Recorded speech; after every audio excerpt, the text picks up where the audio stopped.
గారు నమస్తే. సారీ చాలాసేపు వెయిట్ చేయించాను. తనతో మాట్లాడించిన తర్వాత మీతో మాట్లాడతాను. ఎందుకు మీకు ఆయన భార్య, ఇద్దరు పిల్లలు డాక్టర్ చదివించారు, భార్య కంఫర్టబుల్గా ఉన్నారు. సరే ఫ్యామిలీలో అలిగేషన్స్ ఎలా ఉంటాయి. ఆమె వద్దనుకుంటుంటే, ఆమె లేని అక్రమ సంబంధాన్ని మీకు ఉంది అని అంటగడుతుంటే మీరు దాని నుంచి దూరం పోకుండా ఆయన్ని ప్రొటెక్ట్ చేయాలని ఎందుకు అనుకున్నారు? అంటే ముందు ఇతని లైఫ్ లో విలన్ వాణి ఎలాగో నా లైఫ్ లో కూడా ఒక విలన్ పాత్ర వాణి వహించిందండి. మీ లైఫ్ లోనా? మరి తన వల్లే కదా నా ఫ్యామిలీకి నేను దూరం అయ్యాను. నా ఇంటి నుంచి నా కన్నవారి నుంచి నేను దూరం అయ్యాను తన వల్లే.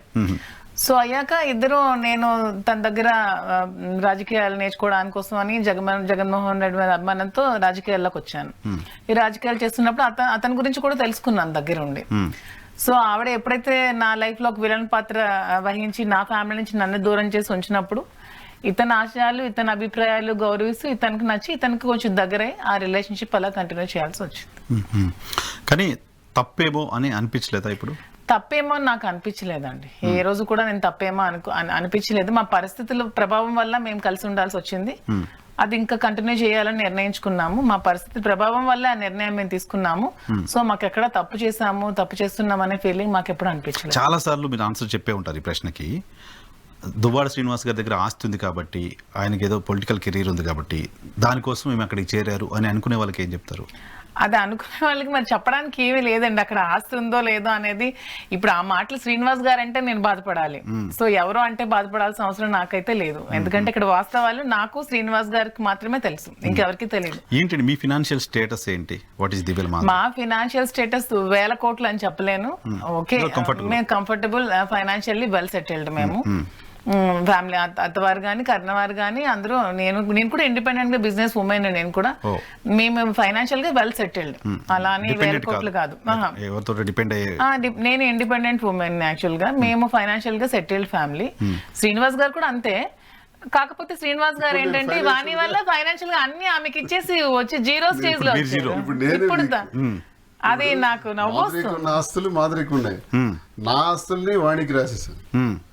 ఈ కావాలి ఫ్యాక్టరీ కానీ ఒక ఒక 6 నుంచి 7 కోట్లు ఖర్చు పెట్టి కట్టినటువంటి ఇల్లు కానీ రాసేసాను. అంత అయిపోయింది. ఇప్పుడు నేనే with empty hands. Okay okay. ఇప్పుడు మీరు తినిపై డిపెండ్ అవ్వాల్సిన పరిస్థితి. అంటే నేను అంటానంటే మీరు ఇందులో ఒక ప్రశ్న అడిగారు. ఈ స్టేజ్ లో అంటే డబ్బు నా దగ్గర లేదు, పదవ ఉన్న ఒకటే లేకపోయిన ఒకటి ఆ పొజిషన్ లో రూలింగ్ లో లేదు. ఇక్కడ నుంచి ఉన్నవన్నీ కష్టాలే, కేసులు, జైళ్లు, అరెస్టులు, సవాళ్లు ఇవే ఉంటాయి ఆ పొజిషన్ లో. ఇన్ని ఎదుర్కొన్న ఈ సమయంలో నాతో ఏం విలువ ఉంటది? నా వల్ల నాతో ఎందుకు ఉండాలి? అసలు అవసరమే ఉంది ఎవరికైనా? స్వార్థం ఉంటే, ఆమె నాతో ఉండాలనుకున్న దానిలో స్వార్థం ఉంటే నాలో ఉన్నదేంటది? అదే కదా, అదే అడుగుతున్నాను నేను. ఏముందని విలువలు ఉన్నాయండి శ్రీనివాస్ గారి దగ్గర. కొన్ని ఎథిక్స్, మోరల్స్, వాల్యూస్ చాలా ఉన్నాయి అతని దగ్గర. కొన్ని 1000 కోట్ల కంటే కూడా విలువైనవి అవే కదా. 25 సంవత్సరాలు కాపురం చేసిన భార్యకి కనపడని విలువలు, భార్యకి కనపడని శ్రీనివాస్ గారిలో ఉన్న నిజాయితీ, ఇంకేదో మీకు అంత షార్ట్ టైంలో మీకేం అంటే ఆమెకి ఈ డబ్బు, ఈ పదవి వ్యామోహంతో ఆమె కళ్ళు బయర్లు కమ్మి ఇవేమి కనిపించలేదు అనమాట. అంటే మొదటి నుంచి కూడా ఆమెకి ఆధిపత్య పోరు ఇంట్లో. 20 ఏళ్ల క్రితం నుంచి కూడా పదవిపైనే ఉంది. మరి అంతే కదా, 20 ఏళ్ల క్రితం నుంచి ఆమెకి ఆధిపత్య పోరు. నేనే ఉండాలి, ఇతను ఉండకూడదు, నేనే ఇది ముందుకు రావాలి, ఇతను వెనక ఉండాలనే ఈ ఆధిపత్య పోరుతో ఇవేమీ ఆమె కనిపించి ఉండకపోవచ్చు. కనిపించినా కూడా వీటి ముందు అవి ఆమె సప్రెస్ చేసి ఉండొచ్చు పైకి. ఇవన్నీ ఈ విషయాలన్నీ బాగా ఎలివేట్ అయి ఉండొచ్చు ఆవిడకి. ఎందుకంటే ఆవిడకి ఎప్పుడు కూడా డబ్బు, పదవి తప్పితే ఇంకొక ఇష్టం అనేది ఆమెకి లైఫ్ లో, మాకు నియోజకవర్గం ప్రజలందరికీ కూడా ముందు నుంచి తెలుసు. శ్రీనివాస్ గారి ఫ్యామిలీలో ఏం జరుగుతుందని అందరికీ బయట తెలిసిన విషయమే. ఆమెకి ముందు నుంచి కూడా పదవి వ్యామోహం, డబ్బు వ్యామోహం అంతే. శ్రీనివాస్ గారు పదవి కావాలి, డబ్బు కావాలి, శ్రీనివాస్ గారు మాత్రం అక్కర్లేదు. లాస్ట్ కి ఎటువంటి స్థాయికి వచ్చిందంటే శ్రీనివాస్ గారిని చంపే ఫోటో పెట్టుకుని గెలవాలనే స్టేజ్ కి వచ్చి శ్రీనివాస్ గారిని చంపాలని కూడా ప్లాన్ చేస్తున్నారు. ఆధారాలు ఉన్నాయా? లేదు, ప్రూఫ్స్ కూడా ఉన్నాయి మా దగ్గర. 2 సార్లు ప్రయత్నం కూడా, ప్రూఫ్ విత్ ప్రూఫ్స్ ఉన్నాయి. శ్రీనివాస్ గారికి తెలుసు ఎలా చేయాలనుకుంటున్నారు. డంబెల్ నా మీద విసిరేసారా? అది అదృష్టం కొద్ది నేను తప్పుకున్నాను ఆ ప్రమాదం నుంచి. కాబట్టి సరిపోయింది. అప్పుడు కాలికి ఫ్రాక్చర్ కూడా అయింది అతనికి, ఆ దెబ్బ తగిలి. తర్వాత టికెట్ రాకుండా చేసే ప్రయత్నాల్లో మరో ప్రయత్నం కూడా, కొన్ని చెప్పకూడదులేండి, కొన్ని బయట పెట్టకూడదు, మరో పెద్ద ప్రయత్నం కూడా చేశారు. ట్రక్కల్లోనే సార్ బెస్ట్ ఫ్రెండ్ ఒక ప్రముఖ లాయర్ ఉన్నారు. ఆ లాయర్ కి పిలిచి అతనికి పాయిజన్ పాయిజన్ పట్టమని అలా చేసింది. మా మీద కూడా ఒక మనుషుల్ని పంపించి అటెంప్ట్ మర్డర్ చేసింది. ఇప్పటికే మార్క్స్ అన్ని నా మెడ మీద ఉన్నాయి ఇద్దరికి. చాలా కన్నింగ్ అండి ఆవిడ, బయటకు చెప్పే అఫెక్ట్ కూడా జరిగిందా? జరిగింది. ఫిజికల్ గా మీ దాకా వచ్చారు? ఓ, విత్ ఆల్ ఎవిడెన్సెస్ మా దగ్గర ఉన్నాయి. కానీ వాళ్ళ పిల్లలు కూడా పిల్లలు లాంటి వాళ్ళే కదా అని అవన్నీ మేము బయటకి తేలేదు. సో చంపడానికి వస్తే కూడా కుటుంబం అని వదిలేసేంత ఔదార్యం.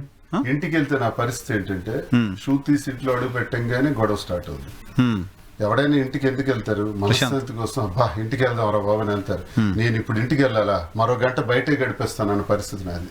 మార్నింగ్ 7-8 బయట పెడితే రాత్రి 10 అతను నైట్ 12-1 గంట వరకు ఇంటికి వెళ్లే వాళ్ళ కాదండి. ఇప్పుడే కాదు, ఒక 15-20 years నుంచి నైట్ 1 o'clock వరకు ఇంటికి వెళ్ళాలి. ఇంటి దగ్గరికి వెళ్ళినా మరికొంతమంది ప్రజలతోనే ఉండేవారు, వెయిట్ చేస్తారు కదా, వాళ్ళతో కూర్చుంటారు, మాట్లాడుకుని ఉండేవారు. కూర్చొని కరెక్ట్ గా నా పని 11 అయిందంటే అప్పుడు ఇంక లోపలికి వెళ్ళి వెంటనే భోజనం చేసి అవకాశం ఉంటే భోజనం చేస్తాను. అక్కడ పని వాళ్ళు పెడతారు డైనింగ్ టేబుల్ మీద. లేదనుకుంటే ఈ గొడవ ఏదైనా స్టార్ట్ అయిందంటే వెంటనే బెడ్రూమ్ లోకి వెళ్ళిపోవటం, లాక్ వేసుకుంటాం. లేకపోతే ఏ రాత్రి ఏమవుతుంది ఇది. ఆ లాక్ వేస్తే నేను మెంటల్లీ ఫ్రీ. లాస్ట్ లో ఇంట్లో కూడా టెనెంట్ లానే ఉండేవాళ్ళు. అతను పైన ఇంట్లో ఆవిడ ఉంటే కింద ఇంట్లో అతను లాస్ట్ లో ఎక్కువైన తర్వాత ఇంక ఉండడం. ఆమె టార్చర్కి నేను ఒకటి అనుకునేవాడిని ఎప్పుడు, ఒక 65 సంవత్సరాలు దాటిన తర్వాత పిల్లలకి అందరికి సెటిల్ చేసేసి శుభ్రంగా కాషాయ వస్త్రం వేసుకుని ఎక్కడైనా ఒక 4-5 ఎకరాల ల్యాండ్ తీసుకుని కుటీరం వేసుకుని ఒక్కడనే ఉంటానని నిర్ణయించుకున్నాను. ఇది నా జీవితం. ప్రజాసేవ చేస్తాను, కాషాయంలో కూడా చేస్తాను, కానీ ఇక్కడ కుటుంబ వ్యవహారాల మీద నాకు మరి ఆసక్తి లేదు, పూర్తిగా పోయింది. అలాంటి పరిస్థితుల్లో పరిణామాలు ఇలా మారాయి.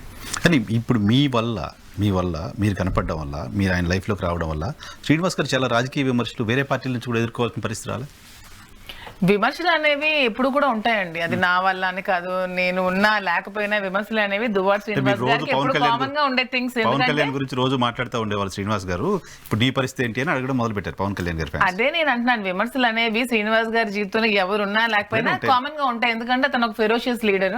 స్టేట్ లో అతనికంటే బాగా మాట్లాడే వాళ్ళు కానీ, అతనికంటే బాగా వాక్చాతుర్యం ఉన్న వాళ్ళు కానీ ఎవరు లేరు. సో విమర్శలు అనేవి కామన్ గా ఎప్పుడు ఉండే థింగ్స్. ఇది పర్సనల్ లైఫ్, అది అతని పర్సనల్ లైఫ్. విమర్శలు చేసే వాళ్ళకి కూడా నాకు ఒక మాట మీ ద్వారా చెప్పాలనిపిస్తుంది. నేను మాధురి ఎవరో నాకు తెలియదు, శ్రీనివాస్ ఎవరో నాకు తెలియదు అని చెప్పేస్తే ఎవరైనా మాకేమైనా అనగలరా? లేదు కదా. ఈ వెడ్రు కూడా తీయలేదు కదా. అంటే చాలా మంది అట్లా చాలా చేస్తుంటారు కదా. 140 కోట్ల మంది ప్రజల్లో 70 కోట్ల మంది మగాళ్ళు ఉంటే 50 కోట్ల మంది పైచిలకు చరిత్రలు తెలిసినవే మనకి. నేను చొక్కా విప్పాను కాబట్టి నా మచ్చలు పుట్టుమచ్చలు చూశాను. మరి అలా విమర్శించేవాడు చొక్కాలు కూడా విప్పలేక ఇప్పుడు మొన్న ఒక ఛానల్ కి చెందినట్టు, మరి మీకు చెప్పొచ్చు లేదు, ఒక ఛానల్ మహా ఛానల్, ఎవరు అతని పేరు వంశీ అని. ఏంటి నేను చరిత్రలో ఎప్పుడు కనీ విని ఎరగలేదే, ఇలాంటి వ్యక్తులు ఉంటారా భూమి మీద? మరి ఆయన షర్ట్ ఇప్పితే నేను చాలా రిపోర్ట్స్ నా దగ్గర ఉన్నాయి. ఆయన కూడా వంశీ గారు మీ షర్ట్ ఇప్పాను అనుకోండి చాలా ఇబ్బందులు పడతారు మీరు కూడా. మీరు మీడియాలో ఏ స్టేచర్ లో ఉన్నారో పాలిటిక్స్ లో నాకు ఒక స్టేచర్ ఉంది.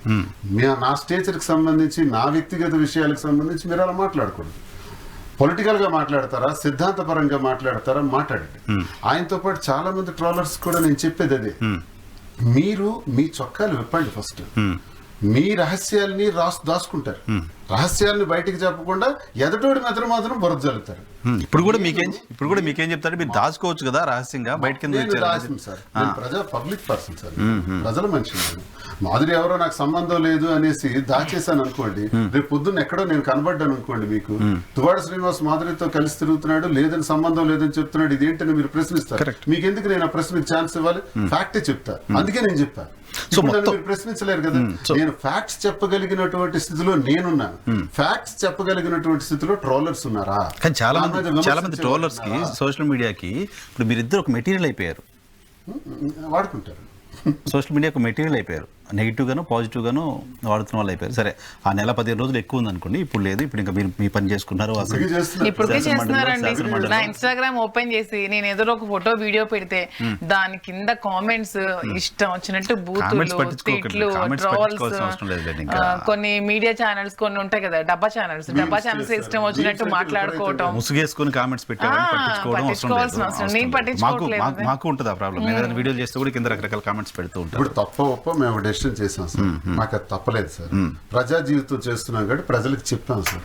సార్ ప్రజలకు మనం వాస్తవాలు చెప్తే నేను ఒకటి నమ్ముతాను, ప్రజలే దేవుళ్ళని నమ్ముతాను, దైవ స్వరూపాలు ప్రజలకు మనం వాస్తవం చెప్పాం అనుకోండి, వాళ్ళు అది అర్థం చేసుకొని ఆకాశాన్ని పెట్టాలంటే ఆకాశాన్ని పెట్టగలరు, అధోపాతాళానికి తొక్కేయాలంటే తొక్కే. ఇప్పుడు మీరు నమ్ముతున్నారా వాళ్ళకి నేను శ్రీనివాస్ గారు, బిలీవ్ చేస్తున్నారా మీ మీ రిలేషన్ కావచ్చు, మీరు మాట్లాడుతున్న దాన్ని కావచ్చు, ప్రజలు యాక్సెప్ట్ చేస్తున్నారని బిలీవ్ మా చేస్తారు? టెక్కల ప్రజలైతే 100% యాక్సెప్ట్ చేయబట్టే నాకు 73,000 ఓట్లు వచ్చాయి, అచ్చెన్నాయుడికి 30,000 వచ్చి అందరికన్నా తక్కువ ఓట్లు తెచ్చుకున్నటువంటి వ్యక్తి అచ్చెన్నాయుడు. ఎన్నికే మీకు రిహర్సల్ ఎవిడెన్స్ అంటే ఎన్నికలకు 2 సంవత్సరాల ముందు గొడవ జరుగుతుంది, టెక్కల ప్రజలకు తెలుసు, బయట తెలియదు కానీ మాకు మా ప్రజలకు తెలుసు. కానీ ఎలా మరి అచ్చెన్నాయుడికి మెజార్టీ ఎందుకు మీరు అనుకుంటున్నారా మాధురి గారు?